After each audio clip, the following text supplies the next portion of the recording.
Bonjour à tous, très heureux de vous retrouver pour ce rendez-vous désormais annuel de l'Association française des sociétés financières et cette conférence de presse. Merci à tous les journalistes qui nous regardent, à tous les gens connectés. Vous commencez à être habitués à ce rendez-vous. Je vous présente évidemment les intervenants et les invités de ce plateau qui vous détailleront tous les aspects, les sujets qui nous intéressent, qui nous ont préoccupés cette année 2025. Tout d'abord, Charlotte Dennery, bonjour. Bonjour, Merci Maurice. D'être avec nous. Présidente nouvellement élue de l'ASF. Vous êtes également présidente du conseil d'administration de BNP Paribas Personal Finance. Absolument. Voilà, Solène Lepage à votre droite, qui est bien connue de ce plateau, bien entendu, déléguée générale de l'ASF. En face de vous, deux hommes, François Camilleri, président de la commission Crédit Bail de l'ASF, également directeur général de BPCE Lease. Absolument. Et à votre gauche, Philippe Mutin, président de la commission affacturage de l'ASF et directeur général de Crédit Mutuel Factoring et de Facto France. Bonjour, bien Maurice. tout dit ? Tout à fait. Parfait. Et à votre place, dans quelques instants, nous retrouverons Bérangère Leclerc-Kerr et Franck Oniga, qui viendront respectivement nous parler des cautions et du crédit à la consommation. Mais ça, c'est dans une vingtaine de minutes.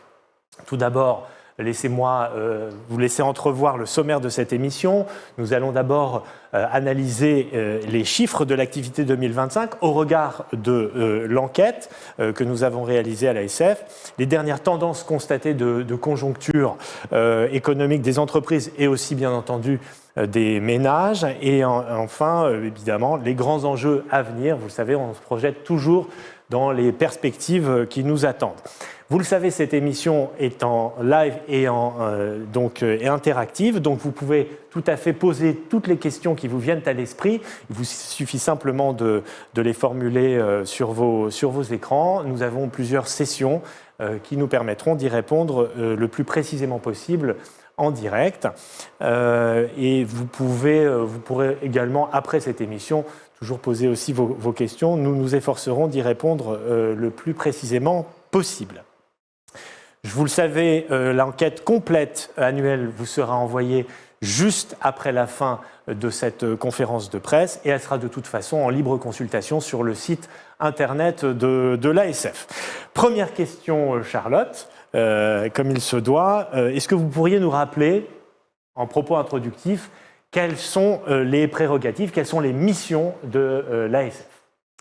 Merci beaucoup, Boris. Et puis d'abord, je voudrais dire merci à tous nos auditeurs. Merci d'être présents à cette conférence de presse annuelle. Effectivement, c'est devenu une conférence de presse qui se fait maintenant régulièrement grâce aux équipes de l'ASF. Alors, l'ASF, de quoi s'agit-il ? Il s'agit de l'Association française des sociétés financières. C'est une association qui regroupe 240 adhérents, donc une très grande diversité de métiers qui vont du crédit à la consommation jusqu'à l'affacturage en passant par toute une série de métiers. Alors, si je rentre un peu plus dans le détail, on va avoir tout d'abord des sociétés qui contribuent au financement des projets des ménages. Et là, on va avoir pour l'essentiel des acteurs du crédit à la consommation ou du regroupement de crédit. Et quand on parle de regroupement de crédit, évidemment, on va par exemple restructurer des crédits avec dedans du crédit immobilier. Ensuite, on parle du financement des projets des entreprises. Et là, pour ce qui est du financement des projets des entreprises, on va avoir du leasing d'équipement ou du leasing immobilier pour l'essentiel. Pour terminer, on va parler de plusieurs services qui sont des services complémentaires qui sont offerts en France. Ça va donc, comme je l'ai dit précédemment, de l'affacturage, en passant par la caution et en passant par les services d'investissement aux ménages. Donc vous voyez une extrême diversité des solutions de financement, mais à chaque fois, et c'est ce qui fait la spécificité de l'association, ce sont des financements spécialisés. Donc ils ont des caractéristiques qui sont un peu différentes de celles qu'on peut avoir dans les produits bancaires traditionnels.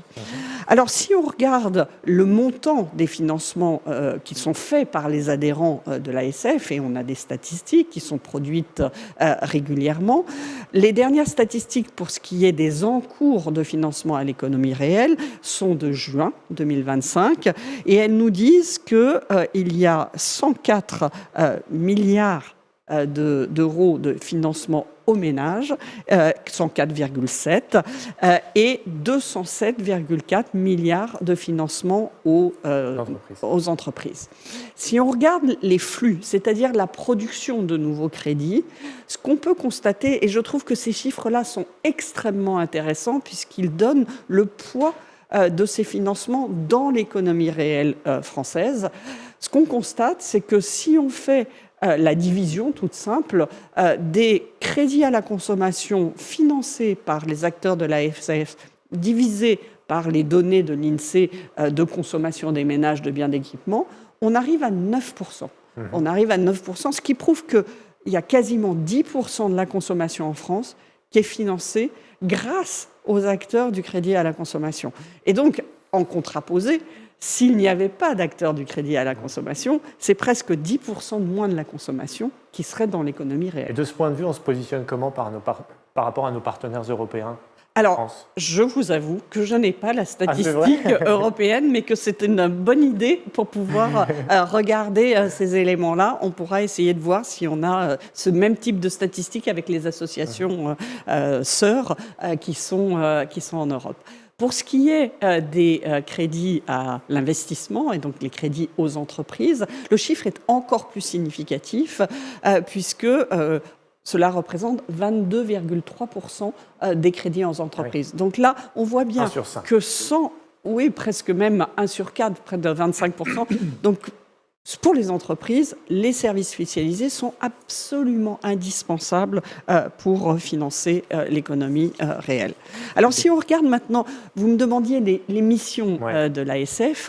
Les missions de l'ASF, c'est évidemment d'abord représenter la profession.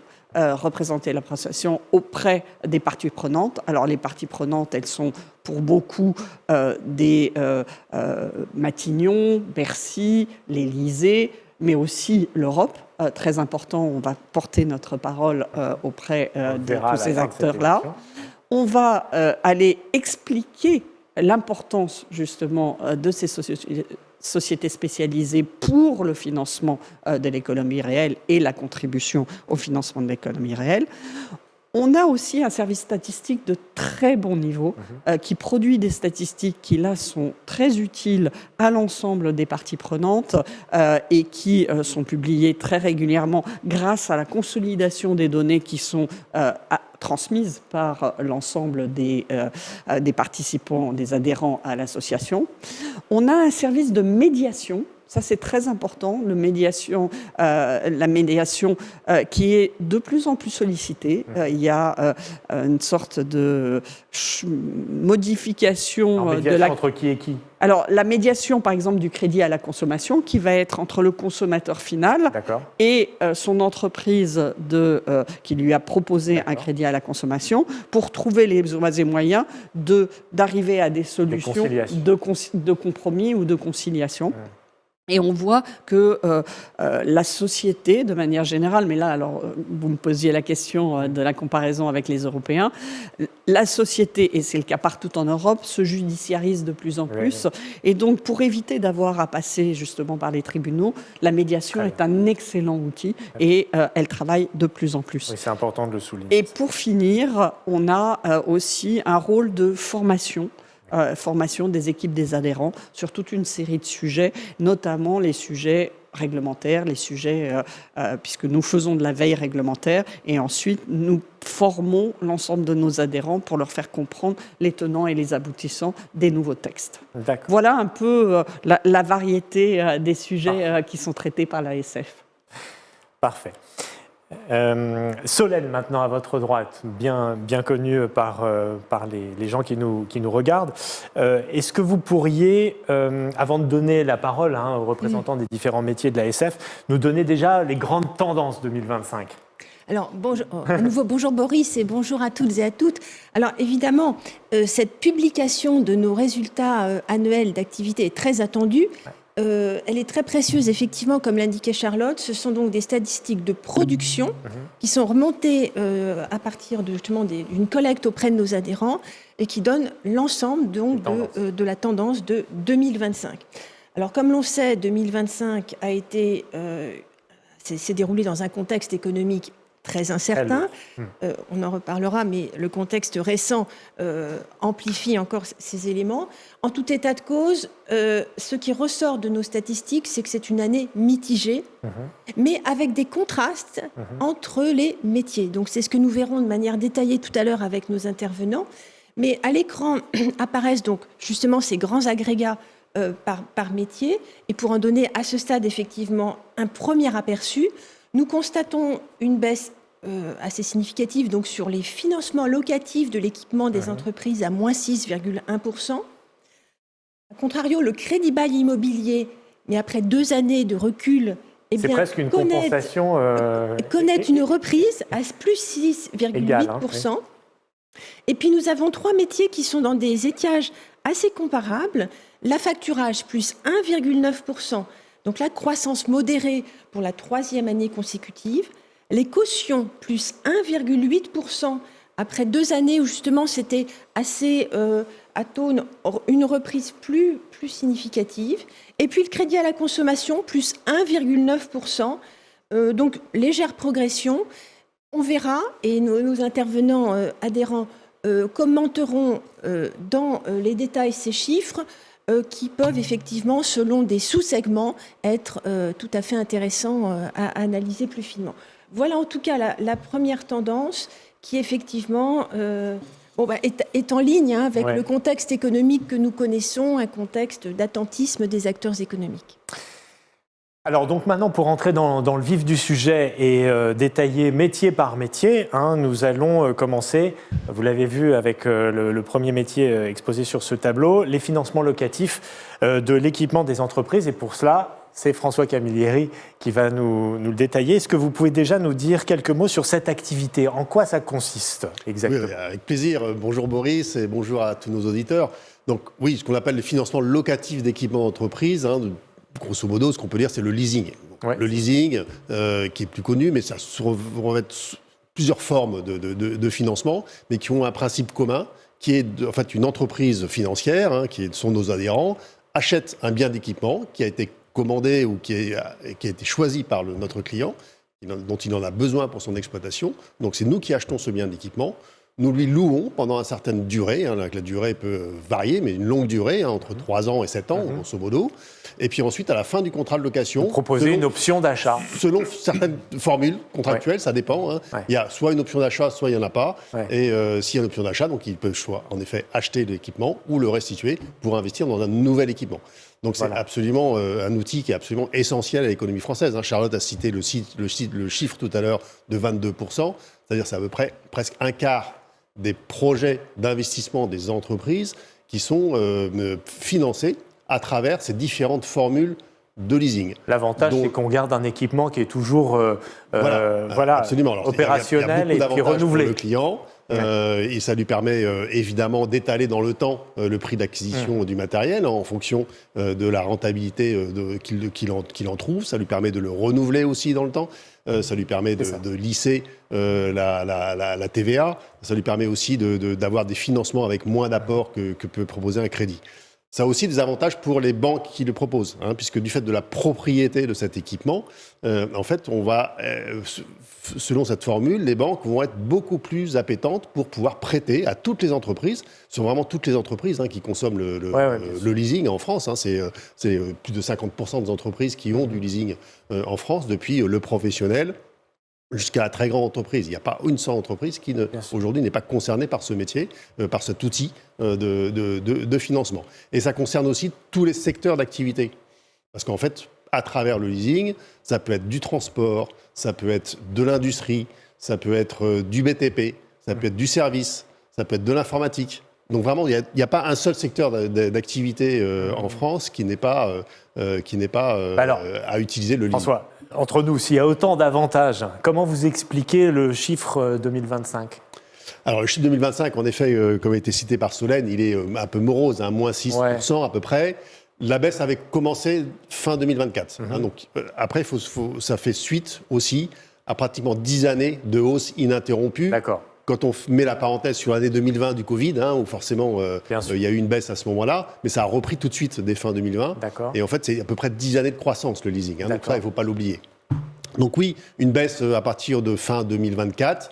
Parce que ce que l'on voit bien, c'est que le contexte économique des entreprises s'est quand même détérioré depuis fin 2024, avec la hausse des taux qu'on a connue en 2022-2023, avec une activité qui est moins bonne, et donc et des défaillances d'entreprises qui ont augmenté. Vous le savez aussi que 2025 a été une année historique en termes de défaillances d'entreprises, avec à peu près 70 000 défaillances d'entreprises. Donc forcément, les entreprises investissent un peu moins. Une entreprise qui est en difficulté va se concentrer pour pérenniser son activité et pas forcément continuer à investir. Donc oui, une baisse des investissements, et donc qui s'est répercutée par ce moins 6%, à peu près identique pendant tout le long de l'année. C'est-à-dire que du premier trimestre au dernier trimestre, on a été en baisse, avec des petites variations intérieures. Les véhicules ont particulièrement souffert. D'accord. Les véhicules particuliers, mais il y a eu aussi une baisse des véhicules de vente de véhicules. Donc forcément, nous, on est impacté par ce type d'évolution négative du marché. Et une baisse des équipements lourds de type agriculture, industrie. Moins 6%, c'est pas non plus une catastrophe. Ça représente quand même 35 milliards. Il y a quand même eu 35 milliards de financement. C'est à peu près 1 million de projets d'investissement qui sont financés chaque année. Oui, ça reste considérable. Bon, avant d'écouter les tendances que vous envisagez, est-ce que vous pouvez nous faire le même topo sur les crédits bail immobiliers ? Oui, alors le crédit bail immobilier, là aussi on peut dire que c'est du leasing immobilier. Donc c'est le même principe. L'entreprise de crédit bail ou de leasing donc achète ou fait construire un bien immobilier à la demande évidemment de son client. Donc il peut être soit un bien déjà construit, soit un bien sur lequel on va maîtriser ou encadrer le chantier et préfinancer le chantier. Et ensuite on va le louer sur une période, alors là évidemment qui est plus longue que pour un équipement. On va le louer sur 12 ans, 15 ans, on peut même aller jusqu'à 20 ans sur certains types de clients ou certains types de classes d'actifs. Alors le marché aussi du crédit bail immobilier est très important puisque c'est à peu près 25 à 30% des actifs immobiliers d'entreprises qui sont financés sous forme de crédit bail. D'accord. Là, en général, on va avoir une option d'achat. C'est pour ça qu'on parle de crédit bail, contrairement au leasing mobilier, où il y a à peu près la moitié, c'est du crédit bail pur avec option d'achat, donc un outil de financement, et puis l'autre moitié, plutôt des formes de leasing et de location. Là, on va vraiment être dans du crédit bail immobilier, donc avec des durées longues, 12-15 ans, là aussi avec un avantage très très fort pour le client, parce qu'il va pouvoir avoir un financement long, un financement à taux fixe, la fin, un investissement sans risque, et puis moins d'apport au départ, moins d'apport pour le client au départ. Alors 2025 Alors 2025, sur le crédit bail immobilier, alors lui, il est en rebond, à plus 6%, comme ça a été cité, mais par contre, contrairement au CBM, à l'inverse, il fait suite à 2 années de forte baisse. De baisse, oui, c'est ça. Donc il a baissé, si on compare par rapport à 2022... Donc c'est quoi ? C'est une forme de basculement ? Non, les deux vivent sur des sujets différents. Mais le crédit bail immobilier, en fait, est extrêmement impacté par le montant des investissements en immobilier des entreprises. Il faut simplement se réaliser que après 2022, qui a été un pic en termes d'activité sur l'immobilier, là aussi la hausse des taux, principalement, et la détérioration du contexte économique a fait que les investissements dans l'immobilier ont beaucoup chuté. On est passé grosso modo sur l'investissement de l'immobilier professionnel en France d'à peu près un peu plus de 30 milliards d'investissements chaque année à un peu moins de 15. Donc ça a été divisé par 2 entre 2022 et 2023, 24, 25. Donc finalement, le crédit bail immobilier est assez résilient dans ce contexte-là, puisque là on le voit à 4 milliards, il y a un rebond. Dans les meilleures années, on faisait 5,5 milliards. Donc ça reste résilient, ça reste important. 4 milliards d'euros de financement immobilier avec ce rebond, mais qu'il faut vraiment expliquer par ce contexte dans l'immobilier. Alors comment vous entrevoyez 2026 ? À 2026, commence, j'aime pas trop ce haussement d'épaule. De manière un peu compliquée quand même, voilà, notamment depuis 15 jours. Alors évidemment, nous sommes préoccupés par le contexte géopolitique et donc économique pour nos clients et pour nos entreprises, parce que les événements en cours au Moyen-Orient ont pour conséquence, déjà, on le voit depuis 15 jours, une augmentation du pétrole. Et quand on dit augmentation du pétrole, ça veut dire derrière, ça veut dire des tensions inflationnistes possibles, en fonction de la durée du conflit, en fait. Et ces tensions inflationnistes, pour les anticiper... Donald Trump a dit que la guerre ne durerait pas longtemps. On verra. Faut-il l'écouter? Voilà, il faudrait l'inviter. En tout cas, ça a eu un impact direct sur le cours du pétrole. Il vous en dira plus. Et qui dit éventuelle tension inflationniste veut dire hausse des taux pour anticiper ces tensions inflationnistes. Bref, on voit déjà depuis 15 jours, on retombe un petit peu dans ce qu'on a vécu en 2022 avec la guerre en Ukraine. Espérons que ça ne dure pas, mais en tout cas pour l'instant, on est dans cette inquiétude. Et donc je ne pense pas qu'on va démarrer l'année avec un fort rebond sur les investissements des entreprises et donc sur les financements. Après, une fois qu'on a parlé du contexte géopolitique, nous sommes sur des métiers qui sont extrêmement dépendants aussi des contextes réglementaires et fiscaux. Donc on a beaucoup d'enjeux réglementaires et fiscaux.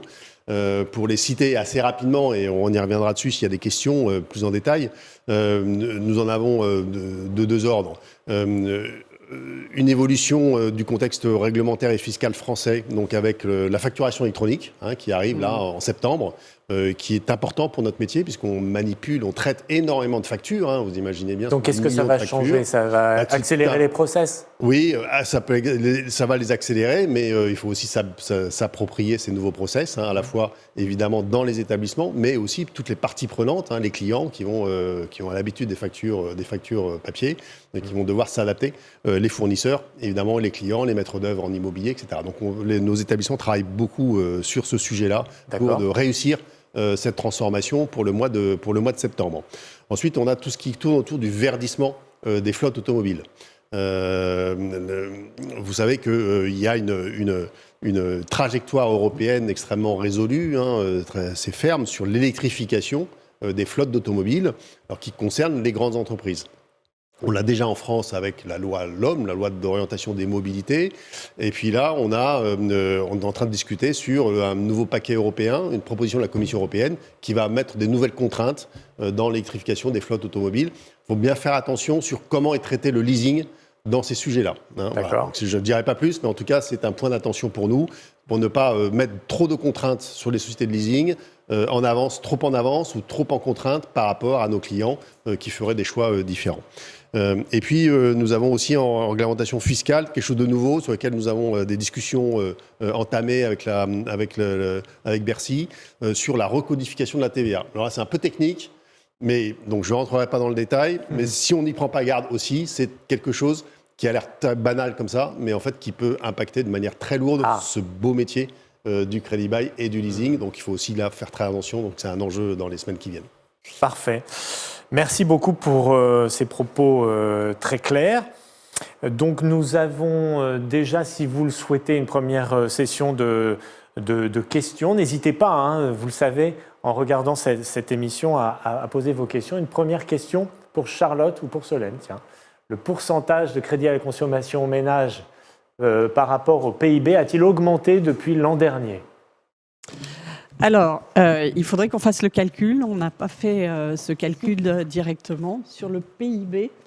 Le pourcentage est stable, il était de 8,8% l'an dernier. Il est stable. Celui-là est stable. Voilà. Donc celui-ci est quasiment stable. Quasiment stable dans l'ensemble de la croissance, dans la contribution à la croissance de l'économie, oui, il est stable. Donc, OK. Merci beaucoup. N'hésitez pas à poser vos questions. Vous savez, nous y répondons avec plaisir. Ensuite, l'autre métier important, c'est celui de la facturage. Avec vous, Philippe.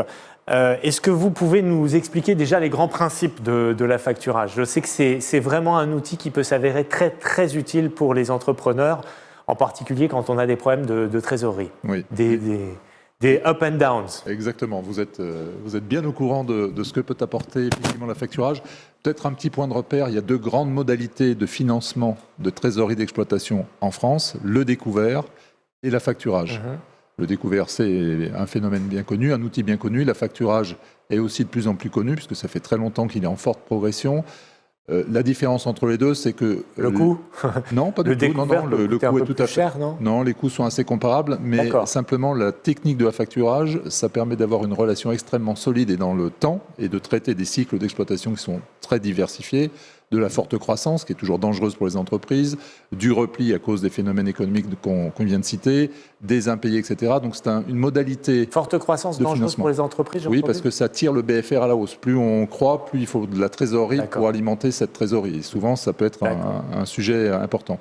Donc ces deux modalités de financement, découvert et affacturage, c'est à peu près 30 milliards d'apports de trésorerie au marché. Donc, en ce qui concerne l'affacturage, la technique est assez simple. Nous, on évite aux entreprises de faire le portage financier des factures qui sont émises à 45 ou 60 jours. Et donc, nous les achetons, nous les garantissons éventuellement par de la garantie contre les impayés, qui est quand même importante dans la période dans laquelle on se trouve. Et puis, il y a des services de recouvrement pour les entreprises qui le veulent. Donc, c'est un produit qui est... Souvent, je dis qu'il est polymorphe, il peut s'adapter à tous les cycles, toutes les situations des entreprises, mais aussi à toute leur taille. On fait beaucoup de TPE et beaucoup de grandes entreprises. Tout à l'heure, vous demandiez quelle était la place des métiers de ces métiers spécialisés par rapport à ce qui se passe en Europe ou dans le monde. Les facteurs français sont les champions européens, puisqu'on est au premier rang en termes de volume traité. On va voir les chiffres tout à l'heure, devant l'Allemagne, l'Angleterre, l'Italie, et deuxième au niveau mondial. Donc ce sont des produits qui ont été élaborés depuis longtemps par des filiales de banques. En général, les acteurs sont des filiales de banques, mais qui contribuent donc très efficacement à la sécurisation de l'économie.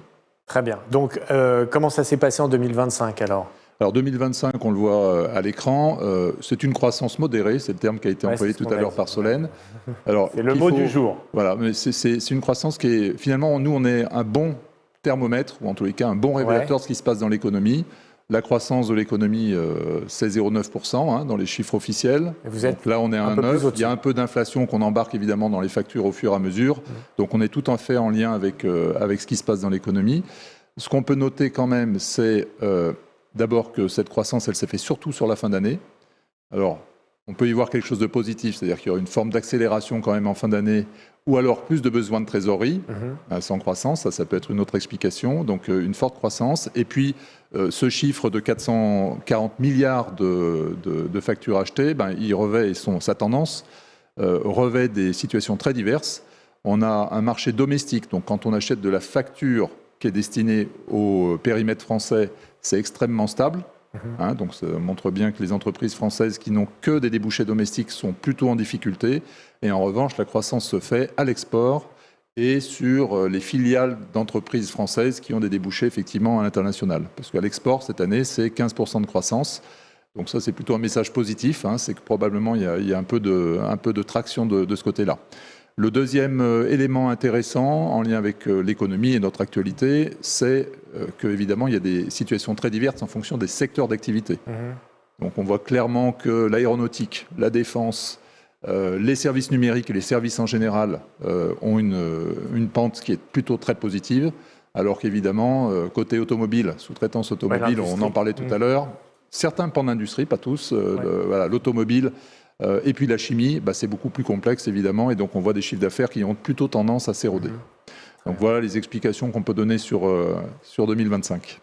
Les grands thèmes d'intérêt de la profession pour cette année Alors, évidemment, comme on est très très en lien, un des principes de la facturage, c'est qu'on est vraiment très proche des cycles que vivent les entreprises. Donc au moment du Covid, ça a chuté très fortement. Là, évidemment, on est attentif à tout ce qui se passe au niveau international, les pics d'inflation et puis les bouleversements que ça va créer dans les chaînes d'approvisionnement et dans les modèles économiques. Il va falloir que les facteurs les traitent très correctement pour soutenir leurs clients. Donc ça va être la première préoccupation de l'année. On peut s'attendre quand même à quelques difficultés ou choses à traiter. Et puis on a un deuxième sujet qui est aussi la facturation électronique. La facture électronique, cette fameuse réforme, puisque toutes les entreprises, au 1er septembre... La facturation, en un seul mot, facturation électronique. Qui est désormais électronique obligatoirement, puisqu'à partir du 1er septembre, toutes les entreprises assujetties à la TVA devront être inscrites dans une plateforme. Et donc, ça va modifier beaucoup les échanges. Alors nous, comme nous achetons globalement au niveau de la profession 100 millions de factures à l'année, évidemment, c'est notre matériau de base. Et évidemment, on va aider les entreprises à fluidifier aussi tous les parcours d'affacturage pour faciliter le financement dans notre métier. Très bien. Merci beaucoup. Donc, vous le savez, posez vos questions, hein, nous les attendons, nous y répondons librement. Si vous avez besoin d'un peu plus de temps de réflexion, vous le savez, on pourra toujours y répondre ultérieurement après cette émission. Voilà, on travaille dans le temps long, hein. Pas de problème. Merci beaucoup à tous les deux. Vous allez laisser votre place à deux nouveaux intervenants, qui sont Bérengère Leclerc-Kerr et Franck Oniga. Merci à tous les deux de nous rejoindre et d'être avec nous. Bienvenue. Bérengère Leclerc-Kerr, vous êtes présidente de la commission caution de l'ASF, directrice générale de CIAGI. Et à votre gauche, Franck Oniga, bonjour, merci d'être avec nous. Vous êtes le vice-président du conseil de l'ASF et directeur général de Sofinco. Nous allons commencer avec vous, Bérengère, sur les sociétés de caution. Expliquez-nous ce que c'est. Bonjour à tous, merci de nous avoir invités. Pour rappeler déjà ce qu'est une caution, c'est une relation tripartite entre le garant, bien sûr le garant financier, le cautionné et le bénéficiaire de la garantie. Le garant intervient en cas de défaillance de l'emprunteur ou de la société cautionnée. Alors il faut savoir qu'en France... Les parents qui se portent garant quand on achète un appartement. Exactement. Voilà. Et le garant est là pour remplacer les sûretés, notamment personnelles. Alors, sur le marché, comment ça se répartit ? Le marché en France est assez éclaté, puisqu'il y a des généralistes et des spécialistes. Pourquoi il y aurait des spécialistes ? Parce qu'en fait, il y a 5 types de cautions. Il y a les cautions de marché, il y a les cautions administratives, par exemple, je pense aux buralistes, donc pour s'assurer que les taxes se seront bien payées à l'État. Il y a les garanties pour le marché immobilier, et notamment pour les particuliers. Il y a les garanties de bonne fin pour les prêts bancaires, pour les professionnels et les entreprises. Et enfin, il y a les garanties financières légales, donc pour tout ce qui concerne les professions réglementées. D'accord, ok. Ce que je peux vous dire dessus, et ce qui est intéressant, je trouve, sur ce marché, c'est que la plupart sont des sociétés de caution mutuelle. Qu'est-ce qu'une société de caution mutuelle ? C'est une société qui a un fonds de garantie. Ça permet une mutualisation du risque et donc de prendre un peu plus de risques. Ces sociétés accompagnent notamment pour les entreprises, les porteurs de projets, donc les créations, aident au développement et notamment pour ce qui est transmission-reprise. Et si vous me permettez, juste en 2 mots, je pense que c'est important. Il faut savoir que les sociétés de caution ont de l'expérience. La plupart ont plus de 50 ans d'existence. D'accord. Donc ce qui prouve que c'est un modèle qui est robuste, qui a fait ses preuves. Et moi, ce que j'aime dire sur ces sociétés-là, les sociétés de caution, c'est que ça facilite bien évidemment le crédit pour les professionnels, pour effectivement les emprunteurs, mais également ça protège bien sûr le bénéficiaire de la garantie, mais également celui qui est cautionné, celui qui effectivement a souscrit à la caution. Pourquoi ? On parlait effectivement de sûreté personnelle. Eh bien, la caution va se substituer souvent à une caution personnelle. D'accord. Ça protège, ça renforce, parce que ça renforce en termes d'image de certaines professions. Je pense au marché des entreprises de travail temporaire ou les agents immobiliers. D'accord. Donc ce sont des marchés qui sont régulés et les garants est là pour s'assurer qu'il n'y a pas ou le moins possible de pratiques anticoncurrentielles. D'accord. Donc ça permet de donner aussi une bonne image à toutes ces professions qui sont régulées. Bon, et alors 2025, comment vous analysez cette année ? L'activité des cautions. Alors, sur 2025, comme vous pouvez le voir au niveau des chiffres qui vous sont présentés, après 2 années quand même de stagnation, ça repart. La dynamique est là, il y a une amélioration, puisqu'effectivement, le montant, l'activité et donc le volume hors bilan des engagements des sociétés de caution, et ce qui représente 28 sociétés au sein de l'ASF, atteint 993 milliards d'euros. Essentiellement porté quand même par les sociétés qui délivrent des prêts pour le marché immobilier, pour les particuliers. Et donc, on voit une légère augmentation sur l'année 2025. Très bien. Qu'est-ce que vous auriez à nous dire, Bérengère, pour l'année qui nous attend ? L'année qui nous attend. Alors, l'année déjà dans démarre... laquelle on a déjà bien avancé. Ce que je ne donnerai pas effectivement d'éléments pour tous les secteurs, puisque comme je vous l'ai dit, c'est un marché qui est très éclaté, très vaste.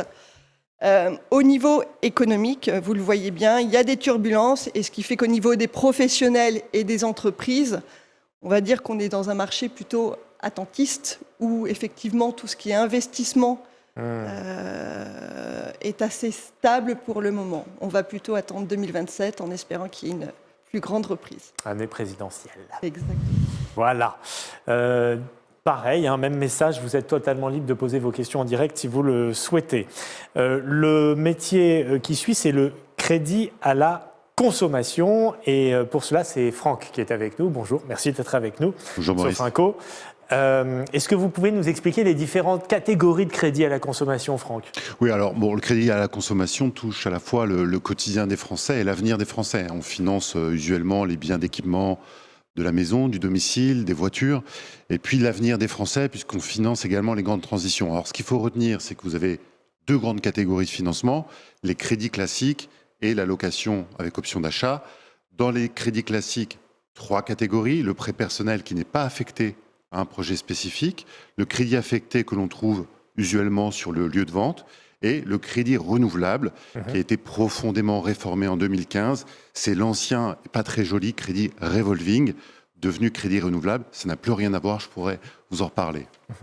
Très bien. Le bilan 2025, pareil. Qu'est-ce que vous en pensez de cette année ? Alors, c'est une année de reprise modérée, que je qualifierais de modérée du marché du crédit à la consommation. Ce marché a stagné en 2024. Il a légèrement progressé en 2025, de l'ordre de 2%, à près de 50 milliards d'euros de production. Ce qu'il faut noter, c'est, lorsqu'on prend une focale un petit peu plus large, c'est que depuis 2022, globalement, nous faisons du surplace. Nous atteignons un niveau de production qui est du même niveau qu'en 2022. Et cette hausse de près de 2% cache des réalités assez différentes suivant les différents financements. Sur le prêt personnel, dont je vous parlais à l'instant, on a une hausse assez forte, j'y reviendrai. Ouais. Sur les financements d'automobiles neuves, vous connaissez la situation du marché automobile qui est complexe. Beaucoup moins de ventes. Exactement, qui est complexe dans notre pays et même à l'échelle européenne. Donc on a plutôt une stagnation. Et il faut noter sur le véhicule d'occasion une percée extrêmement forte des formules locatives, ce qui est assez cohérent d'ailleurs avec les cohortes de production très fortes qu'on a eues ces dernières années, puisque vous le savez, la LOA, la location avec option d'achat, s'est installée massivement comme étant la formule principale de financement de l'automobile. Et donc, voilà, donc on a une situation assez contrastée. Au global, ce qui est très important pour nous sur ce marché reste la gestion du risque et l'attention que nous devons porter aux emprunteurs. Nous observons en France une hausse des dépôts de dossiers en commission de surendettement de la Banque de France de l'ordre de 9,8%. Énorme. Donc c'est énorme. À mettre en perspective d'une baisse extrêmement massive qu'on a connue depuis 15 ans, puisque il y a 15 ans, c'était à peu près 200 000 dossiers qui étaient déposés à la Banque de France chaque année. On en est à 148 000. Donc vous voyez que ça n'a rien à voir par rapport à la situation d'il y a 15 ans. Il faut vraiment le contextualiser. D'accord. Ça fait 2,7 dossiers pour 1000 habitants. Donc c'est assez relatif encore. Pour autant, notre responsabilité est de veiller à ce que l'octroi de crédit se fasse de manière responsable, qu'il soit protecteur pour les Français et qu'il leur permette de réaliser leurs projets.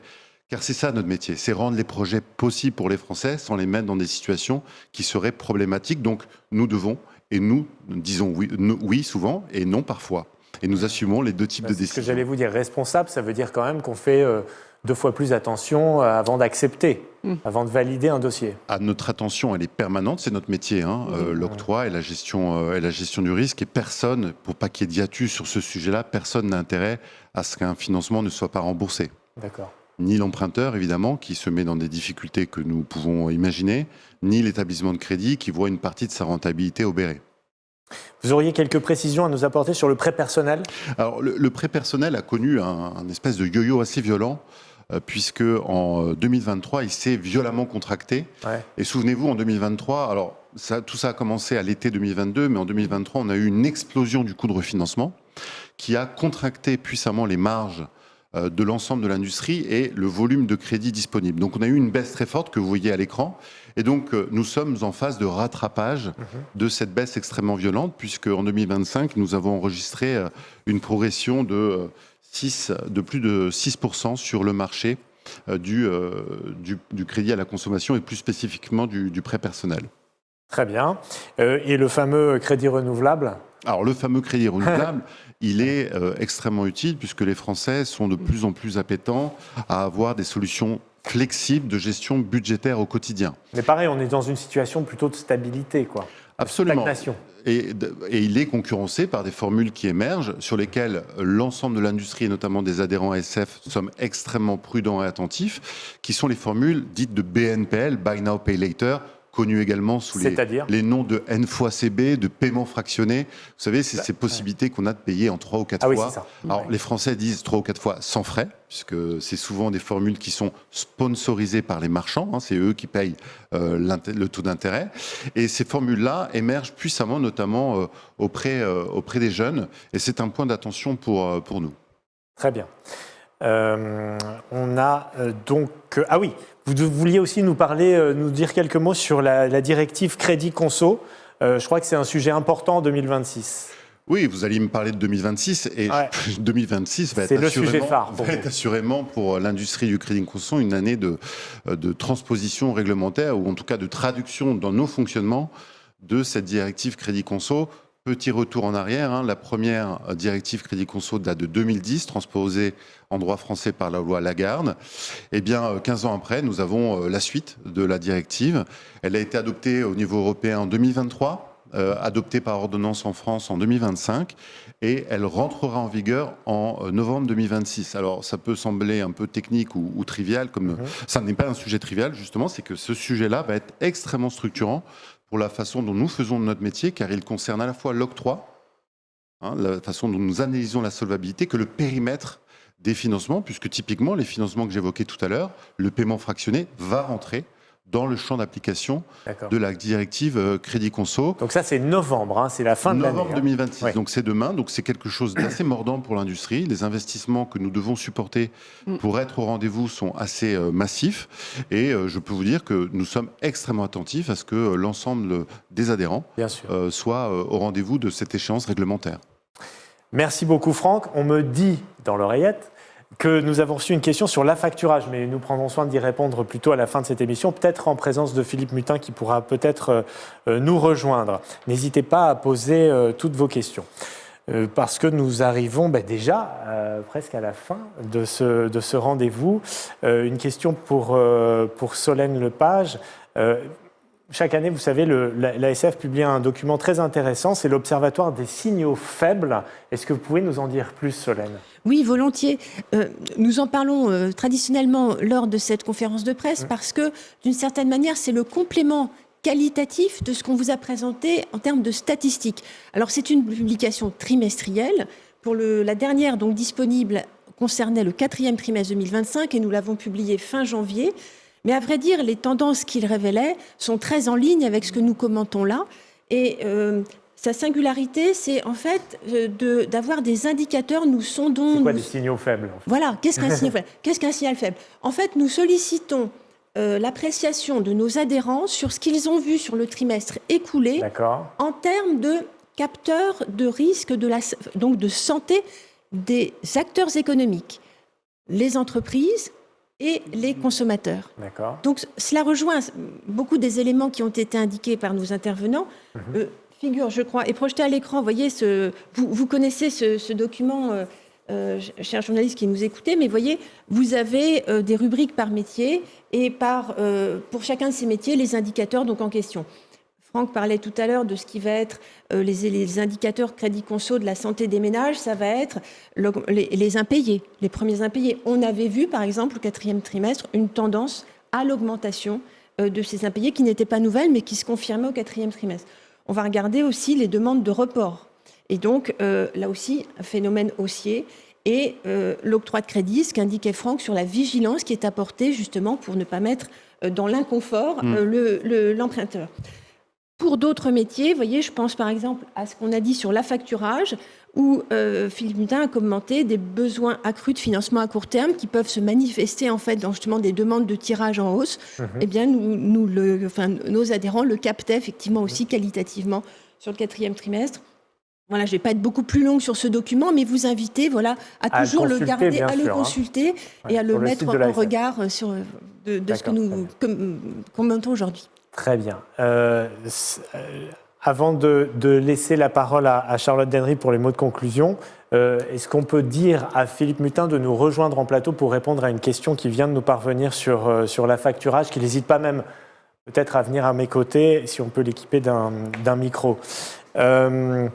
Donc, Charlotte, quels sont les grands défis pour le financement spécialisé, aussi bien au niveau européen qu'au niveau français d'ailleurs ?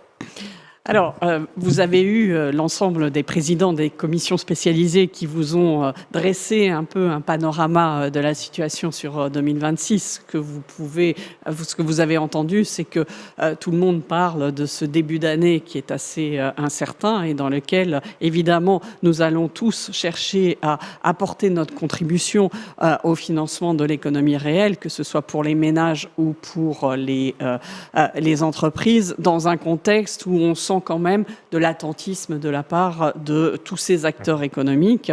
Et donc, on fera le maximum dans une situation qui est peut-être un peu plus compliquée que celle qu'on a connue au cours des dernières années, en faisant, comme l'a dit Franck, très attention à notre responsabilité d'acteur pour faire en sorte que un certain nombre de ménages, par exemple, ne cherchent pas à prendre des crédits qu'ils seraient en incapacité de rembourser ultérieurement.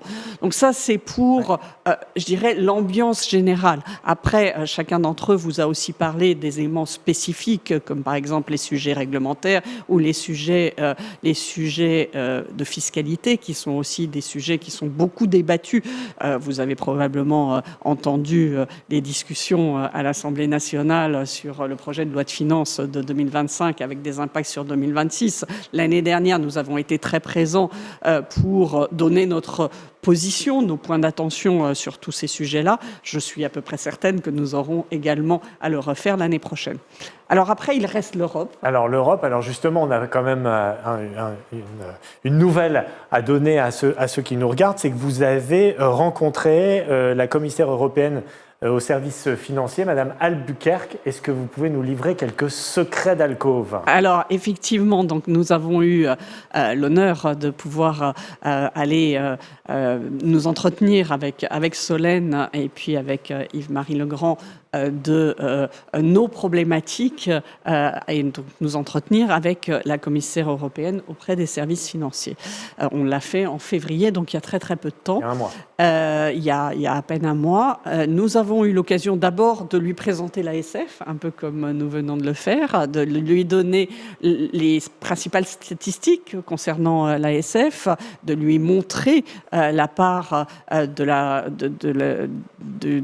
contribution à l'économie réelle des acteurs de l'ASF. Et puis après, évidemment, nous avons évoqué un certain nombre de points d'actualité et de points qui sont des points qu'on souhaite qu'elle garde dans sa tête, des points d'attention qui sont importants pour nos professions. Alors, je dois dire qu'on a eu véritablement une réunion avec... d'abord extrêmement courtoise, et puis avec beaucoup d'écoute de la part de la commissaire. On sent que ces problématiques deviennent extrêmement importantes. Tout ça s'inscrit dans le cadre plus général de la Commission européenne, à la suite, vous vous rappelez, des rapports Draghi, des rapports Letta, où on se pose de plus en plus la question de la façon dont on va accélérer la croissance en Europe, utiliser les services financiers pour accélérer cette croissance. Donc, alors être écouté, c'est bien, être entendu, c'est mieux. Qu'est-ce que vous en pensez ? Je pense que sur un certain nombre de sujets, nous avons été entendus et nous espérons que les messages vont ensuite se traduire par des adaptations des textes.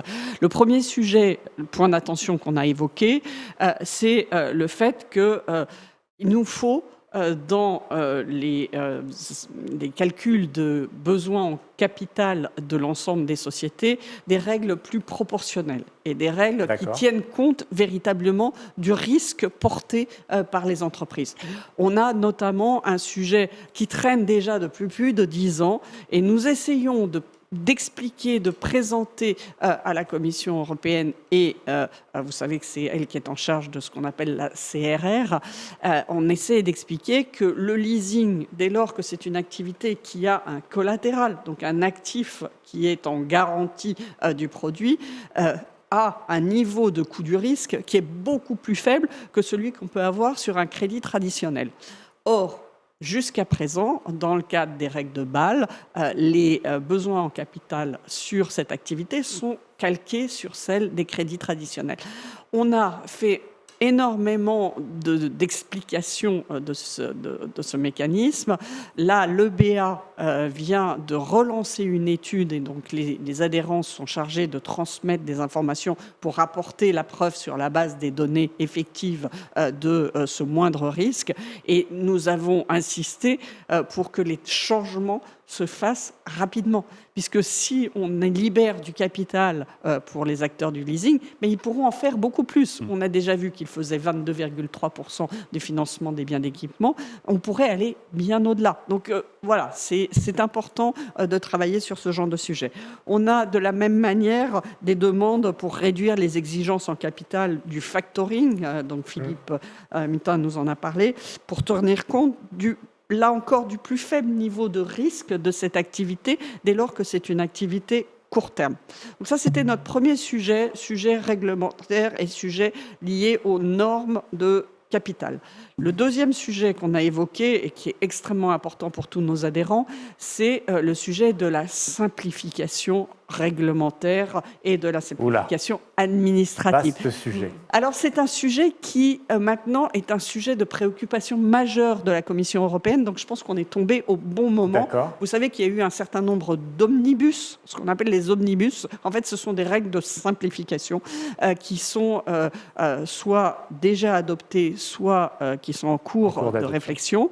Et nous, on a insisté pour dire que nos adhérents, ce ne sont pas toujours des très très grands acteurs financiers, des très très grandes banques. Ça peut être aussi des acteurs plus petits qui sont aussi régulés, donc ils doivent appliquer la totalité de ces règles.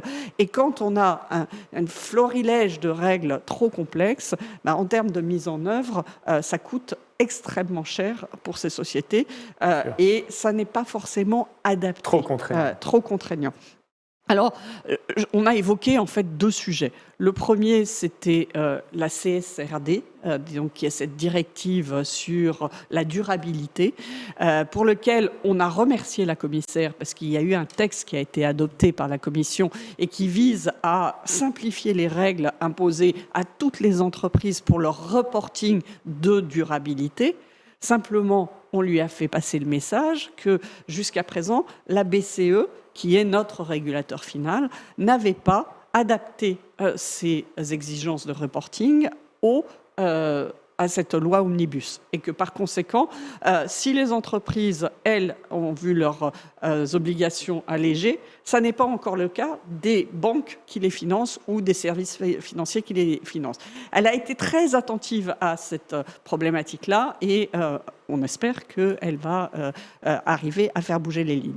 Le deuxième sujet de simplification sur lequel on s'est exprimé, c'est une directive dont certains d'entre vous ont entendu parler, qui est en cours de préparation, qui s'appelle FIDA. Donc FIDA, ça veut dire Financial Data Access. En fait, il s'agit d'open banking complet. C'est-à-dire qu'il y a, au niveau de la Commission européenne, l'idée qu'à partir du moment où les sociétés financières mettent sur la table la totalité de leurs données concernant leurs clients, la totalité, que ce soit leurs dépenses, leur épargne, leurs recettes, ça va générer beaucoup plus de concurrence et beaucoup plus d'innovation. C'était le cas déjà avec ce qu'on avait appelé l'open banking, dans lequel on pensait qu'en pouvant avoir accès aux données des clients, on allait donc plus de confidentialité à ce niveau-là. Tout pourrait être ouvert. Et donc nous, ce qu'on a défendu, c'était d'abord un coût absolument considérable pour ouvrir l'ensemble de nos systèmes à l'extérieur, mais aussi des vrais problèmes en termes de concurrence, dans un cadre de souveraineté européenne, que toutes nos données financières, et notamment d'une certaine manière nos prix, circulent comme ça dehors, c'était un vrai problème. Et puis, c'était aussi un vrai problème avec la montée de tous les risques de cyber.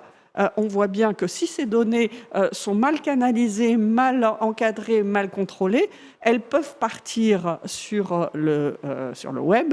Et là, ça peut générer ensuite des niveaux de fraude extrêmement élevés. Bon, on est intervenu sur ce sujet-là. Je dois dire que là, nous avons eu un succès plus mitigé. Donc, il faudra qu'on remonte au créneau. Au niveau des acteurs européens, la France est très contre FIDA, mais il y a d'autres pays qui poussent pour l'adoption de cette nouvelle réglementation. Les pays nordiques sont souvent plus intéressés. Transparence. Oui, et puis dans une optique de création. Enfin, ils sont, par exemple, l'Estonie est très digitale et eux, ils sont persuadés que grâce à ce genre de mesures, on va pouvoir créer des nouvelles offres, de l'innovation. Mais nous, ce qu'on explique, c'est que on a déjà tellement à faire avec l'ensemble des autres directives. On a la directive DORA, on a la DCC à mettre en œuvre, on a des réglementations françaises également à mettre en œuvre, que ça ne sert à rien de nous en rajouter une de plus qui va nous coûter cher. Et pendant ce temps-là, on ne fera pas des investissements en faveur justement de nos clients, de nos partenaires. Donc c'est une vraie difficulté. On est en train, d'une certaine manière, de se mettre des plombs, alors même qu'au même moment, nos grands compétiteurs, qui sont les Américains, ont allégé de manière très significative leur coûts. Il y a 2 poids, 2 mesures. Et le dernier sujet qu'on a évoqué avec elle, c'est tout le sujet la souveraineté européenne et du financement de l'économie réelle. Donc ça, c'est aussi les suites du rapport Letta et du rapport Draghi, dans lequel on a insisté sur le fait que nous avions des acteurs qui étaient des spécialistes de l'épargne, donc les PSI, spécialistes de l'épargne, que nous étions tout à fait intéressés à contribuer au financement de l'économie européenne et que pour ça, peut-être qu'il faudrait un peu adapter les textes de manière à, d'une certaine manière, favoriser l'investissement en action européenne. Il faut que vous ayez conscience du fait qu'il y a quand même de plus en plus d'investissements qui se font au travers des ETF. Et que ces ETF sont pour beaucoup des ETF proposés par des acteurs américains via la place de Luxembourg et avec des sous-jacents qui sont des sous-jacents d'actions américaines. Et donc, on se retrouve dans un schéma où on favorise de plus en plus, parce qu'on cherche ce qu'on appelle la value for money, on favorise de plus en plus les ETF, mais en faisant ça, on favorise le financement de l'économie américaine et non pas le financement de l'économie européenne. Donc là aussi, on a fait valoir nos points d'attention en expliquant que la Commission européenne devait avoir bien en tête ces problématiques du fléchage de l'épargne française ou européenne vers l'économie européenne. Très bien. Voilà, j'ai été un peu longue, mais ça a été une discussion extrêmement intéressante. Est-ce qu'un nouveau rendez-vous est pris avec Mme Albuquerque ou... Pas encore, mais en revanche, elle s'est dit prête à avoir, une fois par an, des échanges avec nous, ce qui prouve qu'elle est à l'écoute. Elle est volonté de construire ensemble. Très bien. Merci beaucoup pour ces éléments très, très complets. Vous savez que vous avez évidemment la possibilité de poser des questions supplémentaires. On m'a indiqué que Philippe Mutin avait dû partir précipitamment. Donc la question sur l'affacturage, vous la retrouverez évidemment sur le site internet de l'ASF. Vous pouvez toujours prendre le temps de poser vos questions, fort de toutes les informations que vous avez pu collecter au cours de cette conférence de presse. Nous prendrons le temps d'y répondre dans le détail. Pas d'inquiétude là-dessus. Vous pouvez poser vos questions à l'adresse suivante, communication@asf-france.com. Normalement, l'adresse s'inscrit sur votre écran. Nous publierons également le détail de l'enquête annuelle que nous avons évoquée dans le courant de cette conférence de presse sur le site, évidemment. Et puis, vous pouvez aussi retrouver le replay de cette émission. Voilà. Merci pour cette plongée ensemble au cœur de l'économie réelle. Nous vous donnons rendez-vous, évidemment, l'année prochaine, même endroit, même heure, avec probablement certains intervenants que vous avez pu écouter aujourd'hui. Merci à tous pour votre attention. À très bientôt. Bonne journée.